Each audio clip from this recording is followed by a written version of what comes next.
በስመ አብ ወወልድ ወመንፈስ ቅዱስ አሐዱ አምላክ አሜን። ውድ የአቤጊያ ቲዩብ ቤተሰቦች እንደምን ቆያችሁ?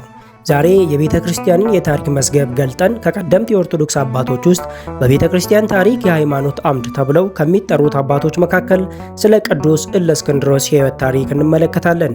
እስከ መጨረሻው ከእኛ ጋር እንድትሆኑ የአክብሮት ግብዣችን ነው።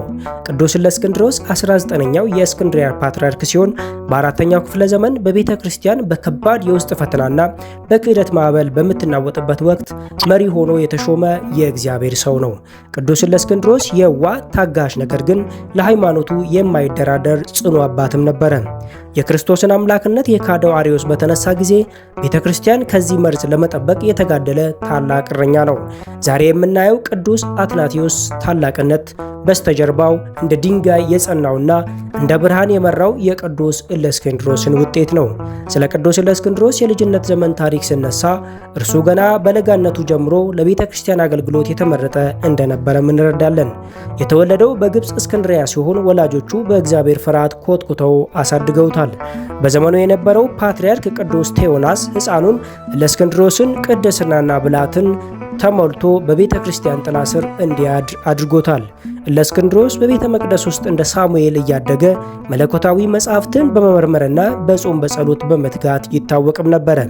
ይህ የልጅነት ዝግጅቱ ነው በኋላ ላይ ለሚመጣው ታላቅ የክህደት ማዕበል እንደ አለት አጽንቶ ያቆመው። ቅዱስ እለእስክንድሮስ በ313 ዓ.ም በፓትርያርክነት ወንበር ላይ ከተቀመጠ በኋላ አጥቢያው የሚገኝ አርዮስ የተባለ ቀሲስ መርዘኛ ትምህርቱን ማሰራጨት ጀመረ። አርዮስ ወልድ ፍጡር ነው፣ አብ ወልድን ካልነበረበት ወደ መኖር አመጣው የሚል የክህደት ትምህርትን በዜማና በንግግር ችሎታው እያበጀ የብዙዎችን ልብ ማማመል ጀመረ።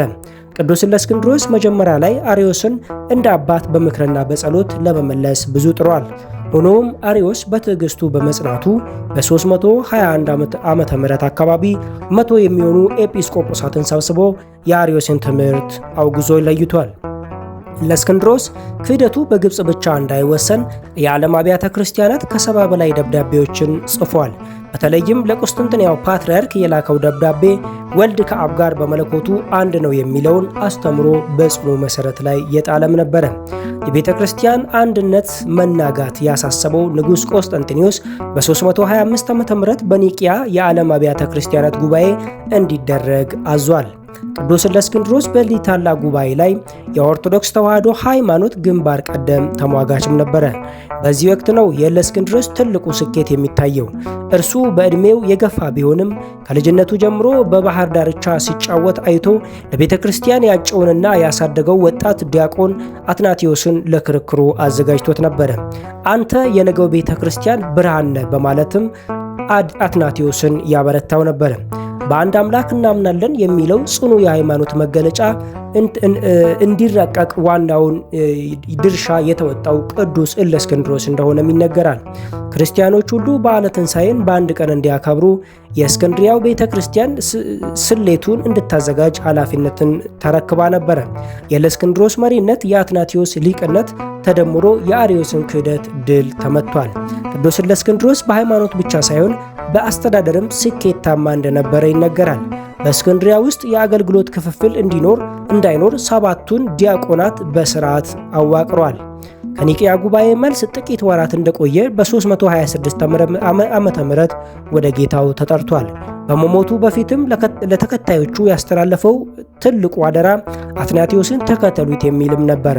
የትንቢታዊ እይታው ለቤተ ክርስቲያን ለ50 ዓመታት በጽናት የተጋደለውን ታላቁን አትናቴዎስን አስገኝቷል። ዛሬ በቅዳሴያችን የምንደግመው የሃይማኖት ጸሎት፣ ዛሬ የምናከብረው የትንሣኤ በዓልና የምንከተለው የኦርቶዶክስ ተዋሕዶ እምነት የዚህ ታላቅ አባት ቅዱስ እለእስክንድሮስ የትግል ውጤት ነው። እርሱ ራሱ ሊቅ ሆኖ ሳለ ለደቀ መዝሙሩ አትናቴዎስ መንገድ የጠረገ የትህትና አባት ነው።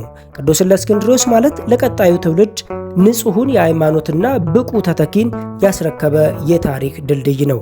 የቅዱስ እለእስክንድሮስ ረድኤትና በረከት ከሁላችን ጋር ይሁን። ወስብሐት ለእግዚአብሔር ወለወላዲቱ ድንግል ወለመስቀሉ ክቡር። ይቆየን። በቀጣይ ቪዲዮ እስከምንገናኝ ድረስ ቸር ሰንብቱ።